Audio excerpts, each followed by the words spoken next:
I've got some live shots from the International Space Station of Hurricane Laura, and I just want to say right quick to all of my friends and or anyone who's down in that area, Louisiana, Texas, Mississippi, anywhere over there that is going to be impacted by it, just be safe.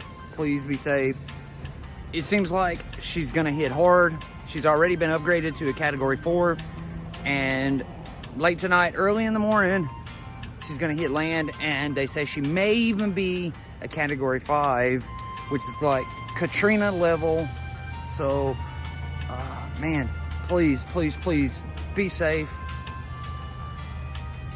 As you can see, I have sped up this footage. Laura is absolutely massive. I mean, this is from the International Space Station, and it's huge.